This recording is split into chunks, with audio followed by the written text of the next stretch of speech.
MSSD BARM at your service. Assalamualaikum at magandang umaga mga kabangsamoro. Opisyal nang binuksan muli ng MSSD ang operasyon ng Center for Persons with Disabilities matapos ang mahigit 5 buwang rehabilitation ng pasilidad na pinasinayaan noong April 24, 2025. Ang center ay naglalayong itaguyod ang dignidad, kakayahan at pagsasarili ng mga persons with disabilities sa Bangsamoro. Binigyang diin naman ni Minister Raisa Jejuri na maging modelo ang center para sa mga susunod pang itatayong social infrastructures sa rehiyon, hindi lamang para sa may kapansanan kundi pati na rin sa iba pang sektor na nangangailangan. Umabot sa mahigit 14 million pesos ang kabuuang halaga ng rehabilitasyon ng center. May lawak itong 2,483 square meters at kumpleto sa pasilidad para sa vocational at social rehabilitation, kabilang ang mga training rooms para sa computer literacy, massage therapy, cookery, functional literacy, pati na rin ang clinic, canteen, prayer room at conference rooms. Ayon kay Brian Abdullah, ang center head ng pasilidad, isinama rin sa pagsasaayos ang installation ng tactile guides para sa visually impaired at observation room para sa ligtas na pagpapahayag ng emosyon ng mga trainees. Ang center ay dating itinayo ng DSWD at formal na inilipat ang pamamahala sa MSSD noong November 3, 2023. Alinsunod sa Bangsamoro Organic Law, binago rin ang pangalan mula sa Center for the Handicapped tungo sa Center for Persons with Disabilities.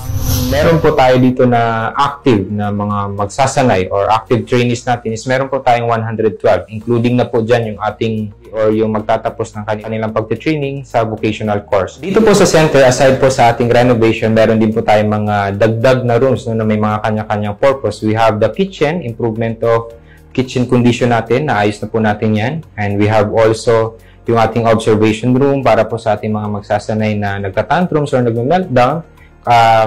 Inaalalayan po ito ng ating psychometrician. And meron din po tayong lift up kung saan magagamit po ito ng ating mga magsasanay, lalong-lalo na yung merong problema sa mobility. No? And in compliance also dun sa ating Batas Pambansa 344 o yung ating accessibility law.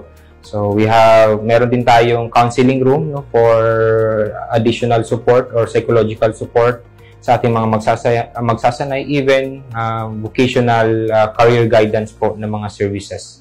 And then we have also our comfort room na meron pong mga railings. Again, in accordance with the Batas Pambansa natin. So may mga railings po ito. Disenyo para po matulungan, maalalayan yung ating mga persons with disability na hirap sa mobility.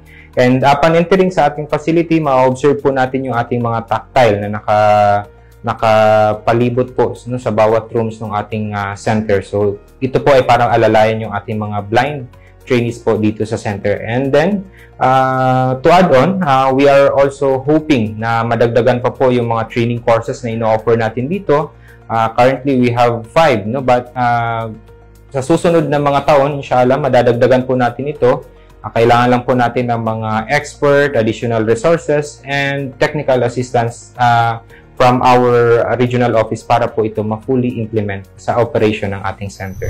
Samantala, pakinggan natin ang pahayag ni Rayhana Sampulna, isa sa mga magulang ng mga batang may kapansanan na naka-enroll sa center. Nakikita namin ang pagbabago ng mga bata sa pag-renovate ng center namin.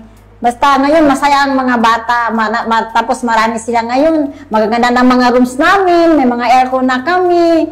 Tapos ang mga upuan namin, magaganda na, malilinis na mga room namin kasi malinis na yung mga tiles namin, tapos bagong paint. Basta ngayon ang mga bata ngayon komportable sa mga ginagawa, pati rin kami ng mga nanay. Talagang nakafocus yung center sa amin ng mga parent, lalong-lalo na po sa mga trainee na tulad ng mga anak po namin. So alhamdulillah, sukran po sa lahat-lahat. Sa kasalukuyan, may 112 na active trainees na ang tinutulungan ng center at inaasahang madaragdagan pa ito sa mga susunod na buwan.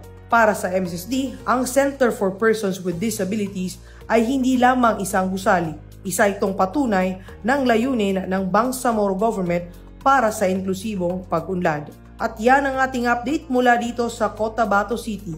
Sa ngalan ng MSSD Regional Communications Team, ako po si Jiday Lokman ng Bangsamoro Muna, MSSD at your service. MSSD para sa Bangsamoro.